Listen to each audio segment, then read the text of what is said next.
ನಾವು ಶ್ರೀ ಭಗವತಿ ಸಹಕಾರ ಬ್ಯಾಂಕ್ ನಿಯಮಿತ ಮಾರ್ಗನ್ಸ್ ಗೇಟ್ ಇಲ್ಲಿಂದ ಬರ್ತಾ ಇದ್ದೇವೆ.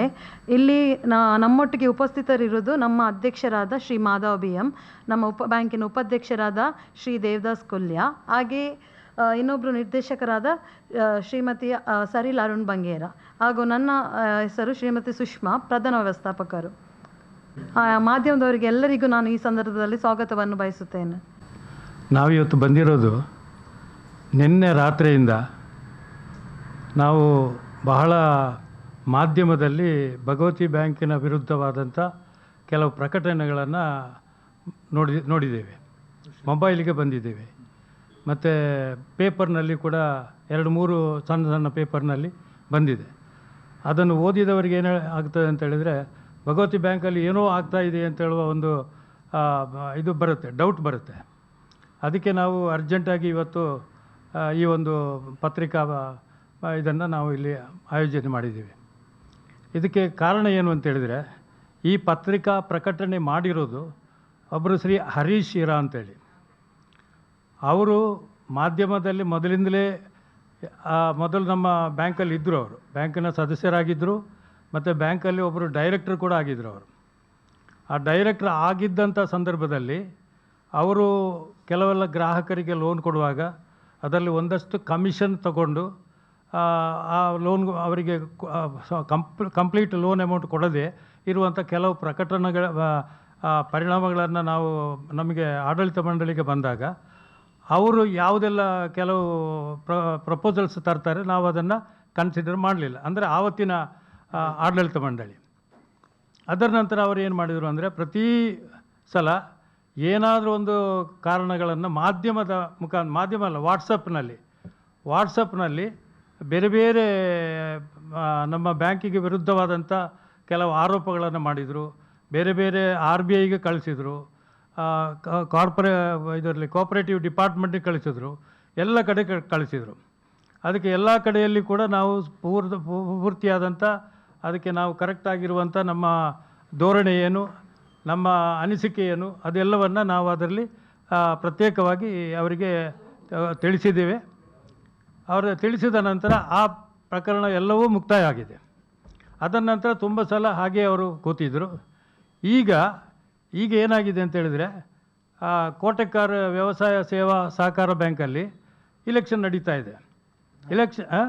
ನಾಳೆ ಇಲೆಕ್ಷನ್ನಲ್ಲಿ ಶ್ರೀ ರಾಘವ ಅಂತೇಳಿ ಅವರು ಒಬ್ಬರು ಕಂಟೆಸ್ಟೆಂಟ್, ನಮ್ಮ ಬ್ಯಾಂಕಿನ ಜಪ್ಪು ಬ್ರಾಂಚಿನ ಶಾಖಾಧಿಕಾರಿ.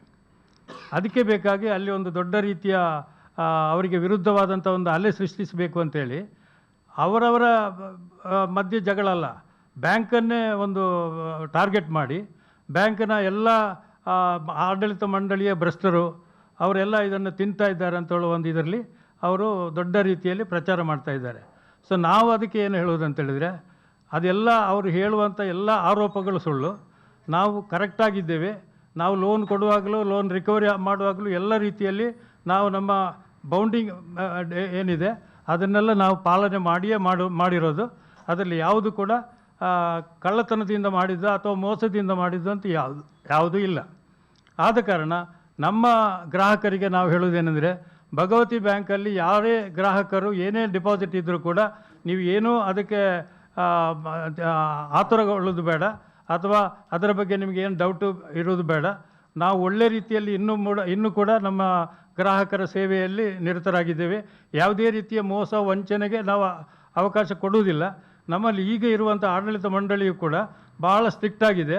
ಎಲ್ಲಿ ಭ್ರಷ್ಟಾಚಾರ ಬಂದಿದೆ ಅಂಥವರನ್ನು ನಾವು ಹೊರಗಾಗ್ತೀವಿ, ಬ್ಯಾಂಕಿಂದಲೇ ಹೊರಗಾಗ್ತೀವಿ. ಅಂಥ ಒಂದು ಆಡಳಿತ ಮಂಡಳಿ ಇರುವಾಗ ಈ ಭ್ರಷ್ಟರಿಗೆ ಅವಕಾಶ ನಾವು ಕೊಡುವುದಿಲ್ಲ. ಅವರು ಎಲ್ಲಿವರೆಗೆ ಅಂತೇಳಿದರೆ, ನಾವೊಮ್ಮೆ ಮಾತುಕತೆಗೆ ಬನ್ನಿ ಅಂತೇಳಿ ಹೇಳುವಾಗ ಅವ್ರದ್ದು ಡಿಮಾಂಡ್ ಏನು ಅಂತೇಳಿದರೆ, ಅವರನ್ನು ಇಲ್ಲಿಗೆ ತರಬೇಕು ಅಂತೇಳಿ.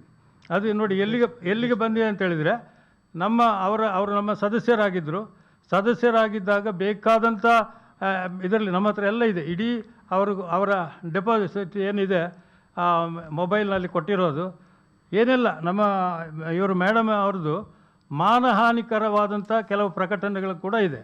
ಇದನ್ನು ನಾವು RBI ಕಳಿಸಿದ್ದೇವೆ, ಸಹಕಾರಿ ಡಿಪಾರ್ಟ್ಮೆಂಟಿಗೆ ಕಳಿಸಿದ್ದೇವೆ. ಎಲ್ಲ ಕಳಿಸಿ ಆದ ನಂತರ ಅವರಿಗೆ ಒಂದು ಶಾಕಾಸ್ ನೋಟ್ ಕೊಟ್ಟಿದ್ದೇವೆ. ನೀವು ನಮ್ಮ ಬ್ಯಾಂಕಿನ ವಿರುದ್ಧವಾದಂಥ ಕೆಲವು ನಿಲುವುಗಳನ್ನು ಪ್ರಕಟಣೆ ಮಾಡಿದ್ದೀರಿ. ನೀವು ಕೂಡಲೇ ಅದನ್ನು ನಿಲ್ಲಿಸಬೇಕು, ಅಥವಾ ನಿಮ್ಮನ್ನು ಸದಸ್ಯತನದಿಂದ ನಾವು ವಜಾ ಮಾಡ್ತೀವಿ ಅಂತೇಳಿ ಅವರಿಗೆ ಒಂದು ನೋಟಿಸ್ ಕೊಟ್ಟಿವಿ. ನೋಟಿಸ್ ಕೊಟ್ಟದಕ್ಕೆ ಅವ್ರದ್ದೇನು ಉತ್ತರ ಇಲ್ಲ. ಅದರ ನಂತರ ನಮಗೆ ಅವರನ್ನು ಸದಸ್ಯತನದಿಂದ ತೆಗೆಯುವ ಹಕ್ಕು ನಮಗಿರೋದಿಲ್ಲ, ಅದು ಜನರಲ್ ಬಾಡಿಗೆ ಇರೋದು. ಸೊ ಲಾಸ್ಟ್ ಜನರಲ್ ಬಾಡಿಯಲ್ಲಿ ಅವರಿಗೆ ಹೇಳಿದ್ದೇವೆ ಅವರಿಗೆ, ನೆಕ್ಸ್ಟ್ ಜನರಲ್ ಬಾಡಿಗೆ ನೀವು ಬರಬೇಕು, ನಿಮ್ಮನ್ನು ವಜಾ ಮಾಡುವಂಥ ಒಂದು ಅಜೆಂಡಾ ನಮ್ಮದಿದೆ, ನಿಮ್ಮ ಮಾತುಕತೆ ಏನಿದ್ರು ಕೂಡ, ನಿಮ್ಮ ಅನಿಸಿಕೆಗಳು ಏನಿದ್ರು ಕೂಡ ಅಲ್ಲಿ ನೀವು ವ್ಯಕ್ತಪಡಿಸಬೇಕು ಅಂತ ಹೇಳಿದ್ವಿ. ಅವರು ಬಂದಿದ್ದಾರೆ, ಅವರಿಗೆ ಏನು ಹೇಳಬೇಕು ಅದನ್ನೆಲ್ಲ ನೀವು ಹೇಳಿ ಅಂತೇಳಿ ಅವರಿಗೆ ಅವಕಾಶ ಕೊಟ್ಟಿವೆ. ಆ ಅವಕಾಶದಲ್ಲಿ ಅವರು ಏನು ಹೇಳಿದರೂ ಕೂಡ ಅವರು ಯಾವ ಆಧಾರದಿಂದ ನಾವು ಹೇಳಿದ್ದೇವೆ ಅದಕ್ಕೆ ಉತ್ತರ ಕೊಡಲಿಲ್ಲ. ಆವಾಗ ಜನರಲ್ ಬಾಡಿ ಏನಾಯಿತು, ನಾನು ಕೇಳಿದೆ ಜನರಲ್ ಬಾಡಿಯ ಒಪಿನಿಯನ್ ಏನು ಅಂತೇಳಿ. ಜನರಲ್ ಬಾಡಿ ಹೇಳಿದರು, ನೀವು ಹೇಳಿದ ಮಾತಿಗೆ ಅವ್ರದ್ದು ಉತ್ತರ ಇಲ್ಲ, ಆದ ಕಾರಣ ಸರ್ವಾನುಮತದಿಂದ ನಿಮ್ಮ ಅವರ ಸದಸ್ಯತನವನ್ನು ನಾವು ವಜಾ ಮಾಡ್ತೇವೆ ಅಂತ ಹೇಳಿದರು. ಸೊ ಆ ಡಿಸಿಷನ್ನಿಂದಾಗಿ ಅವರ ಸದಸ್ಯತನ ಕೂಡ ಅವರು ಕಳ್ಕೊಂಡ್ರು. ಮತ್ತು ಅವ್ರು ಏನು ಹೇಳ್ತಾರೆ, ನಾನು ಅಕೌಂಟ್ ಹೋಲ್ಡ್ರ್ ಅಂತೇಳಿ. ಅವರ ಅಕೌಂಟ್ ಬಿ ಸಿ ರೋಡಲ್ಲಿದೆ. ಬಿ ಸಿ ರೋಡಲ್ಲಿ ಇದ್ದರೂ ಕೂಡ 41 ಚೆಕ್ಸ್, ಈಗ ಅದು ಯಾವಾಗ ಲಾಸ್ಟ್ 1 ವರ್ಷಕ್ಕಿಂತ ಹಿಂದೆ ಅಲ್ಲ, 41 ಚೆಕ್ಸ್ ರಿಟರ್ನ್ ಆಗಿದೆ, ಸಣ್ಣ ಅಮೌಂಟ್ ಇದೆ. ಮತ್ತು ಅವರು ಇಲ್ಲಿ ಅಧ್ಯಕ್ಷರಾಗಿರುವಾಗ ಟ್ರಾನ್ಸಾಕ್ಷನ್ಸ್ ದೊಡ್ಡದಿತ್ತು, ಈಗ ಅದೂ ಇಲ್ಲ ಅವರ ಹತ್ರ. ನಿರ್ದೇಶಕರಾಗಿದ್ದಾಗ. ಸೊ ಅದು ಇಲ್ಲ ಈಗ. ಸೊ ಈ ರೀತಿಯಲ್ಲಿ ಬರೀ ಒಂದು ಸಣ್ಣ ಉದ್ದೇಶಕ್ಕಾಗಿ, ಈ ಇಲೆಕ್ಷನ್ ಉದ್ದೇಶಕ್ಕಾಗಿ ಈ ರೀತಿಯಲ್ಲಿ ನಮ್ಮ ಬ್ಯಾಂಕನ್ನು ಟಾರ್ಗೆಟ್ ಮಾಡಿ, ಬ್ಯಾಂಕಿನ ನಿರ್ದೇಶಕರನ್ನು ಭ್ರಷ್ಟರು ಅಂತೇಳಿ ಅವರಿಗೆ ಹಣೆಪಟ್ಟಿ ಕಟ್ಟಿ ಹಾಕೋದನ್ನು ನಾವು ಖಂಡನೆ ಮಾಡ್ತಾ ಇದ್ದೀವಿ. ಮತ್ತು ಅವರ ಮೇಲೆ ಮತ್ತು ಅದನ್ನು ಪಬ್ಲಿಸಿಟಿ ಮಾಡಿದ ಸಣ್ಣ ಯಾವುದೇ ಪತ್ರಿಕೋದ್ಯಮ ಏನಿದೆ ಅವರ ಮೇಲೇನೂ ಕೂಡ ನಾವು ಅದಕ್ಕೆ ಸೂಕ್ತವಾದಂಥ ಕ್ರಮವನ್ನು ತಗೊಳ್ತೇವೆ. ಆದ್ದರಿಂದ ನಮ್ಮ ಪತ್ರಿಕಾ ಇದರಲ್ಲಿ ನಮ್ಮ ಒಂದು ಕಳಕಳಿಯ ವಿನಂತಿ, ನಮ್ಮ ಗ್ರಾಹಕರಿಗೆ ಯಾವುದೇ ರೀತಿಯಲ್ಲಿ ನೀವು ನಮ್ಮ ಬ್ಯಾಂಕಿನ ಬಗ್ಗೆ ಇರುವಂಥ ವಿಶ್ವಾಸವನ್ನು ಕಳ್ಕೊಳ್ಬೇಡಿ. ನಾವು ಒಳ್ಳೆ ರೀತಿಯಲ್ಲಿ ಕೆಲಸ ಮಾಡ್ತಾ ಇದ್ದೇವೆ. ಎಲ್ಲ ರೀತಿಯ ನ್ಯಾಯಯುತವಾದಂಥ ಕಾರ್ಯಕ್ರಮಗಳಿಗೆ ನಾವು ನಮ್ಮ ಸಂಪೂರ್ಣ ಬೆಂಬಲವನ್ನು ಕೊಡ್ತೇವೆ ಅಂತೇಳಿ ಅದೊಂದು ತಾವು ಪ್ರಕಟಿಸಬೇಕು ಅಂತೇಳಿ ವಿನಂತಿ ಮಾಡ್ತೇವೆ. ಸತ್ತ ವ್ಯಕ್ತಿಯ ಮೇಲೆ ನಾವು ಲೋನ್ ಸ್ಯಾಂಕ್ಷನ್ ಮಾಡಿಲ್ಲ. ಲೋನ್ ಸ್ಯಾಂಕ್ಷನ್ ಮಾಡುವಾಗ ಅವರು ಜೀವದಲ್ಲೇ ಇದ್ದರು. ಹೌದು.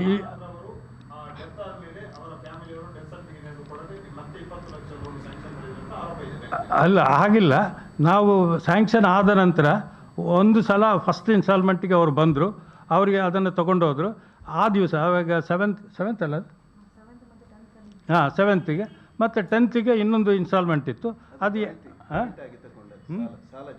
ಜಾಯಿಂಟ್ ಆಗಿ ಅವರು ಮಾತ್ರ ಅಲ್ಲ, ಅವರು ಮತ್ತು ಅವರ ಮಗ ಇಬ್ಬರು ಇದ್ದಾರೆ. ಮತ್ತು ತಮ್ಮ ಇನ್ಫಾರ್ಮೇಷನ್ಗೆ ಇಡೀ ಆ ಡಾಕ್ಯುಮೆಂಟ್ ಏನಿದೆ, ಡಾಕ್ಯುಮೆಂಟ್ ಫುಲ್ಲಿ ಸೆಕ್ಯೂರ್ಡ್.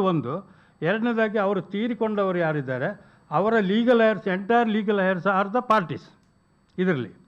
ಸೊ ಅದರ ನಂತರ ನಮಗೆ ಮಾಹಿತಿ ಬಂತು ಅವರು ತೀರಿಕೊಂಡಿದ್ದಾರೆ ಅಂತೇಳಿ. ನಾವು 10ಕ್ಕೆ ಸೆಕೆಂಡ್ ಇನ್ಸ್ಟಾಲ್ಮೆಂಟ್ ಕೊಟ್ಟಿದ್ದೀವಿ.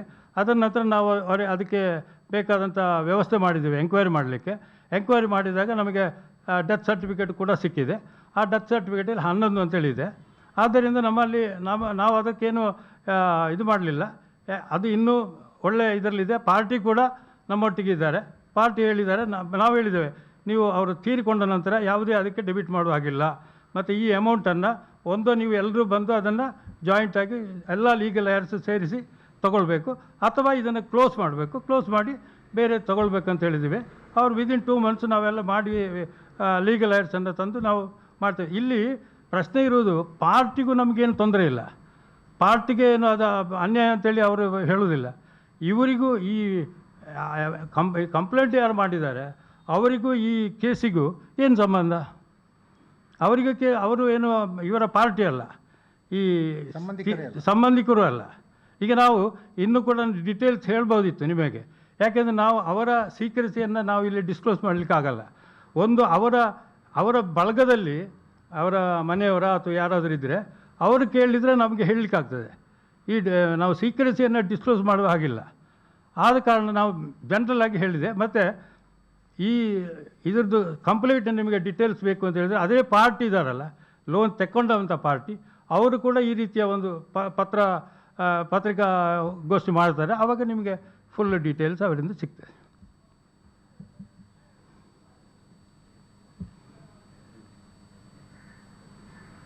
ನಿಮಗೇನಾದ್ರು ಹೇಳ್ತಿದ್ದೆ ಹೇಳಿ. ಯಾವುದು ಸರ್? FIR ಅಂದರೆ ಅವರು ಡೈರೆಕ್ಟ್ ಕೋರ್ಟಿಗೆ ಕಂಪ್ಲೇಂಟ್ ಮಾಡಿದ್ದು, ಪ್ರೈವೇಟ್ ಕಂಪ್ಲೇಂಟ್ ಹೋಗಿ ಅದು ಹರೀಶ್ ಕುಮಾರ್ ಅವರು ಇದಾಕಿದ್ದಾರೆ. ಇಲ್ಲಿ ಇನ್ನೊಂದು ಪ್ರಶ್ನೆ ಏನಂತ ಹೇಳಿದ್ರೆ, ನಮ್ಮ ಕೋಆಪರೇಟಿವ್ ಸೊಸೈಟಿ ಆ್ಯಕ್ಟ್ನಲ್ಲಿ ಯಾವುದೇ ಇಶ್ಯೂ ಫ್ರಾಡ್ ಅಥವಾ ಕ್ರೈಮ್ಸ್ ಬಿಟ್ಟರೆ ಉಳಿದದ್ದು ಎಲ್ಲ ಇದನ್ನು ಕೂಡ ಯಾವುದೇ ಕೋರ್ಟು ಕೂಡ ಅದನ್ನು ಕ್ವಶನ್ ಮಾಡುವಾಗಿಲ್ಲ. ನಾವು ಅದನ್ನು ಕ್ವಶನ್ ಮಾಡಬೇಕಾದ್ರೆ ರಿಜಿಸ್ಟ್ರಾರ್ ಕೋರ್ಟ್ ಇದೆ, ಆ ರಿಜಿಸ್ಟ್ರಾರ್ ಕೋರ್ಟ್ನಲ್ಲಿ ಕ್ವಶನ್ ಮಾಡಬೇಕು. ಇವರು ಹಾಗಲ್ಲ, ಇವರು JMFCಯಲ್ಲಿ ಮಾಡಿದ್ದಾರೆ, ಅದನ್ನು ನಾವು ತಗೊಳ್ತೇವೆ. ಅದಕ್ಕೆ ಅದನ್ನು ಯಾವ ರೀತಿಯಲ್ಲಿ ಡೀಲ್ ಮಾಡಬೇಕಂತ ನಮ್ಗೆ ಗೊತ್ತಿದೆ, ನಾನು ಮಾಡ್ತೀವಿ.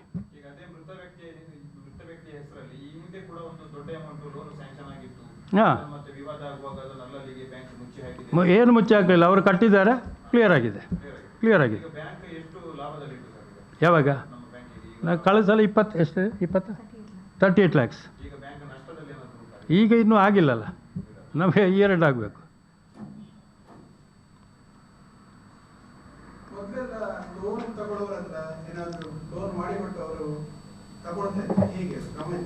ಕ್ರಮ ಅಲ್ಲ, ಹಿಂದೆ ಕೆಲವರು ಇದೇ ಹರೀಶ್ ಕೂಡ ಇದೇ ಪಾರ್ಟಿ ಇದ್ದಾರಲ್ಲ, ಈಗ ಏನು ತೀರಿಕೊಂಡ ಪಾರ್ಟಿ ಅಂತ ಹೇಳ್ತಾರಲ್ಲ, ಅವರೊಂದು ಲೆಟರ್ನಲ್ಲಿ ಹಾಕಿದ್ದಾರೆ.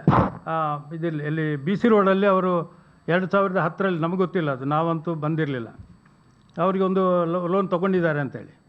ಆವಾಗ ಈ ಲೋನ್ ತಗೊಂಡ ಪಾರ್ಟಿಯೇ ಅವ್ರ ಹತ್ರ ಕೇಳುವಾಗ ಅವ್ರು ಹೇಳ್ತಾರೆ, ಇದೇ ಜನ ಅವರೇ ನನ್ನನ್ನು BC ರೋಡಿಗೆ ಕಳಿಸಿದ್ದು, ಆವಾಗ ಅವರಿಗೆ ದುಡ್ಡು ಕೊಟ್ಟಿದ್ದೇವೆ ಅಂತೇಳಿ. ಅದೆಷ್ಟು ಅಂತ ಹೇಳಲಿಲ್ಲ, ಅದು ಅವರು ಬರ್ತಾರೆ, ಆವಾಗ ನೀವು ಕೇಳಿ, ಅವರೇ ಬರ್ತಾರೆ. ಒಳ್ಳೆದಿತ್ತು, ಬಟ್ ನಮಗೆ ಇದು ಅರ್ಜೆಂಟ್. ನಿನ್ನೆ ರಾತ್ರಿ ನಮಗೆ ಗೊತ್ತಾದದ್ದು ಇದು.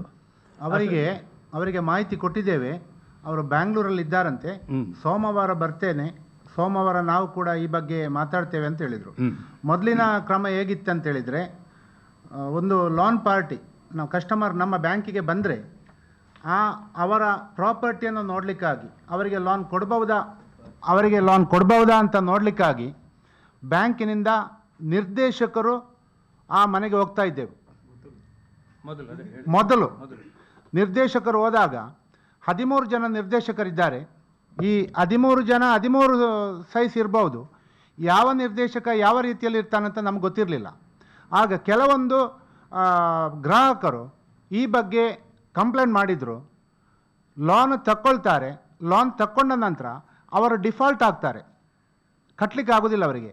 ಆ ಸಂದರ್ಭದಲ್ಲಿ ಬ್ಯಾಂಕಿನಿಂದ ಪ್ರೆಷರ್ ಹಾಕುವಾಗ, ಲೋನ್ ಕಟ್ಲೆ ಅಂತ ಪ್ರೆಷರ್ ಹಾಕುವಾಗ, ನಿಕ್ಕಲು ಅಂಚ ಪೋಡಿಪಾವಚ್ಚು, ನೀವು ಹಾಗೆ ಎದುರಿಸೋದು ಬೇಡ, ಲೋನ್ ಮಾಡಿಕೊಟ್ಟದ್ದಕ್ಕೆ ಇಂಥ ನಿರ್ದೇಶಕರಿಗೆ ನಾವು 50,000 ಕೊಟ್ಟಿದ್ದೇವೆ, ಧರ್ಮಕ್ಕೆ ನಾವು ಲೋನ್ ತಗೊಳ್ಳಿಲ್ಲ ಅಂತ ಒಂದು ನಮಗೆ ಮಾಹಿತಿ ಬಂತು. ಆ ಮಾಹಿತಿ ಬಂದ ನಂತರ ನಾವು ಈಗ ಯಾವ ನಿರ್ದೇಶಕರನ್ನು ಅಥವಾ ಯಾವುದೇ ಉಪಾಧ್ಯಕ್ಷರನ್ನು ಅಥವಾ ಯಾರನ್ನು ಕೂಡ ಈಗ ಈ ಲೋನ್ ಪಾರ್ಟಿಯ ಮನೆಗೆ ಕಳುಹಿಸುವುದಿಲ್ಲ. ಅದಲ್ಲದೆ ವ್ಯಾಲ್ಯೂಯೇಷನ್ ಮಾಡಲಿಕ್ಕೆ ಇಂಜಿನಿಯರ್ ಮಾತ್ರ ಹೋಗೋದು, ಜೊತೆಗೆ ಅಧಿಕಾರಿಯವರು, ಬ್ಯಾಂಕಿನ CO ಅಥವಾ CO AGM ಅವರು ಹೋಗೋದು. ನಿರ್ದೇಶಕರು ಯಾರು ಈಗ ಅದಕ್ಕೆ ಕೈ ಹಾಕಲಿಕ್ಕೆ ಹೋಗೋದಿಲ್ಲ. ಮತ್ತು ಹರೀಶಿರ ಅವರು ಮೊದಲು ಈ ಬ್ಯಾಂಕಲ್ಲಿ, ನಮ್ಮ ಬ್ಯಾಂಕಲ್ಲಿ ನಿರ್ದೇಶಕರಾಗಿದ್ದರು. ಅವರು ಮಾಡಿದ ಎಡವಟ್ಟಿನಿಂದಾಗಿ ನಮಗೆ ಕೆಲವೊಂದು ಲೋನ್ ಫೇಲಿಯರ್ ಆಗಿದೆ, ಅದು ರಿಕವರಿ ಆಗ್ತಾ ಇಲ್ಲ. ಆ ಒಂದು ಕಷ್ಟವನ್ನು, ಆ ಒಂದು ನಷ್ಟವನ್ನು ಕೂಡ ಅವರಿಂದಾಗಿ ಭಗವತಿ ಬ್ಯಾಂಕ್ ವಹಿಸ್ತಾ ಇದೆ. ಈಗ ಯಾವುದೇ ಒಬ್ಬ ನಿರ್ದೇಶಕ ಅಥವಾ ಆಡಳಿತ ಮಂಡಳಿ ಅಥವಾ ನಮ್ಮ ಬ್ಯಾಂಕಿನ ವರ್ಕರ್ಸ್ನವರು ಯಾರು ಕೂಡ ಒಬ್ಬರ ಹತ್ರವೂ ದುಡ್ಡು ತಗೊಳ್ಳೋದಿಲ್ಲ. ಈಗ ಅವರು ಮಾಡಿದಂಥ ಆ ಆರೋಪ ಏನಿದೆ, ಅವರು ಏನು ಈಗ ನ್ಯಾಯಾಲಯಕ್ಕೆ ಹೋಗಿದ್ದಾರೆ, ಆ ಬಗ್ಗೆ ನ್ಯಾಯಾಲಯದಲ್ಲಿ ಏನು ನಮ್ಮ ಹತ್ರ ಕ್ಲಾರಿಫಿಕೇಷನ್ ಕೇಳಲಿಕ್ಕಿದೆ, ಅದನ್ನು ನಾವು ದಾಖಲೆ ಸಮೇತ ನ್ಯಾಯಾಲಯಕ್ಕೂ ಕೊಡ್ತೇವೆ. ಪೊಲೀಸ್ ಸ್ಟೇಷನಲ್ಲಿ ನಿನ್ನೆ FIR ಆಗಿದೆ ಅಂತ ಮಾಹಿತಿ ಬಂತು. ಪಾಂಡೇಶ್ವರ ಪೊಲೀಸ್ ಸ್ಟೇಷನಲ್ಲಿ ಕ್ರೈಮ್ ನಂಬರ್ 1/25 ಅಂತ ಒಂದು FIR ಆಗಿದೆ ಅಂತ ನಮಗೆ ಒಂದು ಇನ್ಫಾರ್ಮೇಷನ್ ಕೊಟ್ಟಿದ್ದಾರೆ. ಆ ಬಗ್ಗೆ ಪೊಲೀಸರು ಕರೆದಾಗ ಬೇಕಾದಂತಹ ದಾಖಲೆಗಳನ್ನು ಕೊಂಡೋಗಿ ಪೊಲೀಸ್ ಸ್ಟೇಷನ್ಲಿ ಕೂಡ ನಾವು ಈ ಎಲ್ಲವೂ ಮುಚ್ಚುಮರೆ ಇಲ್ಲದೆ ಅಲ್ಲಿ ಕೂಡ ನಾವು ಈ ಒಂದು ವಿಚಾರವನ್ನು ಪೊಲೀಸರಿಗೂ ತಿಳಿಸ್ತೇವೆ. ಮತ್ತು ಗ್ರಾಹಕರ ಹತ್ರ ಎಲ್ಲರ ಹತ್ರ ನಾನೊಂದು ವಿನಂತಿ ಮಾಡೋದು ಹೇಳಿದರೆ, ಭಗವತಿ ಬ್ಯಾಂಕಿನಲ್ಲಿ ಮೋಸ ಅಥವಾ ಅವ್ಯವಹಾರ ಯಾವುದು ನಡೆದಿಲ್ಲ. ಮಾಧ್ಯಮದ ನಡೀಲಿಕ್ಕೆ ನಾವು ಬಿಡುವುದೂ ಇಲ್ಲ. ಮೊಬೈಲ್ನಲ್ಲಿ ಬರುವಂತಹ ಒಂದು ಮೆಸೇಜನ್ನು ಸಾವಿರಗಟ್ಟಲೆ ಫಾರ್ವರ್ಡ್ ಮಾಡಲಿಕ್ಕೆ ಜನರಿಗೆ ತುಂಬ ಈಸಿ, ಸೆಕೆಂಡಲ್ಲಿ ಅದು ಹೋಗ್ತಾ ಇರ್ತದೆ. ಅದನ್ನು ನಮಗೆ ಏನು ಮಾಡಲಿಕ್ಕೂ ಸಾಧ್ಯ ಇಲ್ಲ. ಆದ ಕಾರಣ ಈ ಒಂದು ವಿಚಾರವನ್ನು ಗ್ರಾಹಕರಿಗೆ ತಿಳಿಸಲಿಕ್ಕಾಗಿ ನಾವಿವತ್ತು ಕೂಡಲೇ ಈ ಒಂದು ಮಾಧ್ಯಮ ಮಿತ್ರರನ್ನು ಕರೆದು ನಮ್ಮ ಈ ಒಂದು ವಿಚಾರವನ್ನು ನಿಮಗೆ ತಿಳಿಸ್ತಾ ಇದ್ದೇವೆ. ದಯವಿಟ್ಟು ನೀವೆಲ್ಲ ಇದನ್ನು ನಮ್ಮ ಎಲ್ಲರಿಗೂ ತಿಳಿಸಬೇಕಾಗಿ ನಿಮ್ಮಲ್ಲಿ ನಾವು ವಿನಂತಿ ಮಾಡ್ತಾ ಇದ್ದೇವೆ. ಆಕ್ಚುಲಿ ಅವರು ಲೆಸ್ ಪೇಮೆಂಟ್ ಕೊಡಬೇಕಂತ RBI ಅಲ್ಲಿ ಒಂದು ಇದಿದೆ. ಆಕ್ಚುಲಿ ಅವರು ಆ ಲೋನ್ ಹಾಗೆ ಪಾರ್ಟ್ ಪೇಮೆಂಟ್ ಕೊಡ್ಲಿಕ್ಕೆ ಆಕ್ಚುಲಿ ಅದರಲ್ಲಿ ರೂಲ್ಸ್ ಪ್ರಕಾರ ಇಲ್ಲವೇ ಇಲ್ಲ. ಆಕ್ಚುಲಿ RBI ಗೈಡ್ಲೈನ್ಸ್ ಅಲ್ಲಿ ಯಾಕಂದ್ರೆ ಸತ್ತ ವ್ಯಕ್ತಿ ಈಗ ಜಾಯಿಂಟ್ ಅಕೌಂಟ್ ಮಾಡಿದ್ರು ಕೂಡ ಸತ್ತ ವ್ಯಕ್ತಿ ಯಾರು ಇಬ್ಬರಲ್ಲಿ ಯಾರು ಇರ್ತಾರೆ, ಸೊ ಅವರಿಗೆ ಪಾರ್ಟ್ ಪೇಮೆಂಟ್ ರಿಲೀಸ್ ಮಾಡ್ಲಿಕ್ಕೆ ಇಲ್ಲ ಅಂತ ಹೇಳಿದ್ರು. ಸೊ ಇದು ಯಾವ ರೀತಿ ನೀವು ರಿಲೀಸ್ ಮಾಡಿದ್ರೆ ಅವರಿಗೆ? ಆಲ್ರೆಡಿ ಬೋರ್ಡ್ ಆಫ್ ಡೈರೆಕ್ಟರ್ಸ್ ಸೇರಿ ಒಂದು ಮೀಟಿಂಗ್ ಆಗ್ತಿದೆ. ಆಗುವಂಥ ಒಂದು ಸಂಪ್ರದಾಯ ಇದೆ. ಬೋರ್ಡಲ್ಲಿ ಈಗ ಅವರು ಎಷ್ಟು ಲೋನ್ ಕೇಳ್ತಾರೆ ಅಷ್ಟು ಲೋನನ್ನು ನಾವು ಪಾಸ್ ಮಾಡಿರ್ತೇವೆ, ಆಲ್ರೆಡಿ ಪಾಸ್ ಮಾಡಿರ್ತೇವೆ. ಆ ಪೇಪರನ್ನು ನಾವು ಕೆಲವೊಂದು ಕಂಡೀಷನ್ಗಳನ್ನು ಹಾಕಿ ಯಾವ ಶಾಖೆಯಿಂದ ಆ ಪೇಪರ್ ಬಂದಿದೆ ಅವರಿಗೆ ನಾವು ಕಳಿಸ್ತೇವೆ. ಅದರಲ್ಲಿ ಈಗ ಒಂದು 10 ಲಕ್ಷ ಕೇಳಿದರೆ 5 ಲಕ್ಷ ಒಮ್ಮೆ ಕೊಡಿ, ಇನ್ನೊಮ್ಮೆ 5 ಲಕ್ಷ ಕೊಡಿ ಅಂತ ನಾವು ಅದರಲ್ಲಿ ನಮ್ಮ ಅಧ್ಯಕ್ಷರು ಅಥವಾ ಯಾರು ಅಧಿಕಾರಿಗಳು ಅದರಲ್ಲಿ ಮಾರ್ಕ್ ಮಾಡಿರ್ತೇವೆ. ಈಗ ನಮಗೆ ಬಂದ ಮಾಹಿತಿ ಪ್ರಕಾರ ಈಗ ಅವರು ಹೇಳ್ತಾರೆ ಅವರು 10ಕ್ಕೆ ತೀರ್ಕೊಂಡಿದ್ದಾರೆ ಅಥವಾ 9ಕ್ಕೆ ತೀರ್ಕೊಂಡಿದ್ದಾರೆ ಅಥವಾ 11ಕ್ಕೆ ತೀರ್ಕೊಂಡಿದ್ದಾರೆ. ಅದು ಅವರ ಮನೆಯವರು ತೀರ್ಮಾನ ಮಾಡಬೇಕೇ ಹೊರತು ಬ್ಯಾಂಕ್ ಅಲ್ಲ. ಬ್ಯಾಂಕಿಗೆ ಈ ಬಗ್ಗೆ ಒಂದು ಮಾಹಿತಿ ಬಂತು, ಅವರು ತೀರ್ಕೊಂಡಿದ್ದಾರೆ ಅಂತ ಮಾಹಿತಿ ಬಂತು. ಮಾಹಿತಿ ಬಂದ ಕೂಡಲೇ ನಾವು ಇವರನ್ನು ಭೇಟಿಯಾಗಿದ್ದೇವೆ, ಇಮ್ಮಿಡಿಯೇಟ್ ಅವರನ್ನು ಭೇಟಿಯಾಗಿದ್ದೇವೆ. ಹೀಗೆ ಒಂದು ವಿಷಯ ಬಂತಲ್ಲ, ಆಗ ಅವರು ಯಾರೋ ಹೇಳಿದ್ದನ್ನು ನೀವು ನಂಬೋದು ಬೇಡ, ನನ್ನ ತಂದೆ ತೀರ್ಕೊಂಡದ್ದು ಇಂಥ ದಿನಾಂಕಕ್ಕೆ ಅಂತ ಅವರು ನಮಗೆ ಡೆತ್ ಸರ್ಟಿಫಿಕೇಟ್ ಹಾಜರುಪಡಿಸಿದ್ದಾರೆ. ಆದ ಕಾರಣ ನಾವು ಆ ಒಂದು ದಾಖಲೆಯ ಮೇಲೆ ಲೋನ್ ಕೊಡಬೇಕಲ್ವ, ಪಾಸಾಗಿದೆ, ನಾವು ಕೊಟ್ಟಿರ್ಬೋದು, ನಮ್ಮ ಶಾಖೆಗಳಿಂದ ಕೊಟ್ಟಿರ್ಬೋದು. ಡೆತ್ ಹೇಗೆ ಇಲ್ಲ ಅದು ಏನಾಗಿದೆ, ಅವರು 10th ಪಾರ್ಟಿಗೆ second housing loan second instalment release ಆಯಿತು. ರಿಲೀಸ್ ಆಗುವಾಗ ಅವರು ಡೆತ್ ಆಗಿದ್ದು ಏನು ಕೂಡ ಬ್ರಾಂಚಿಗೂ ಗೊತ್ತಿಲ್ಲ. ಅದರ ನಂತರ ಅಲ್ಲಿ ಇದು ಒಂದು ರಿಜಿಸ್ಟರ್ಡ್ ಲೆಟ್ರ್ ಬಂತು ಹರೀಶ್ ಕುಮಾರ್ ಇದ್ದು, ಇಲ್ಲ ಅವರು 9ಕ್ಕೆ ತೀರ್ಕೊಂಡಿದ್ದಾರೆ ಅಂತೇಳಿ. 9ಕ್ಕೆ ತೀರ್ಕೊಂಡಿದ್ರೆ ನಮಗೆ ಗೊತ್ತಿಲ್ಲ. ನಾವು ಕೂಡಲೇ ಅವರಿಗೆ ಲೆಟ್ರ್ ಹಾಕಿದ್ದೀವಿ, ಅದನ್ನು ಕೂಡಲೇ ವಿಚಾರ ಮಾಡಿ ಅದಕ್ಕೆ ನಮಗೆ ಮಾಹಿತಿ ಕೊಡಬೇಕು ಅಂತೇಳಿ. ಆವಾಗ ಪಾರ್ಟಿ ಬಂದರು ಅವರ ಎಲ್ಲ ಲೀಗಲ್ ಐರ್ಸ್ ಸೈನ್ ಹಾಕಿದಂಥ ಲೆಟ್ರ್ ಕೂಡ ಇಟ್ಕೊಂಡು ಬಂದರು.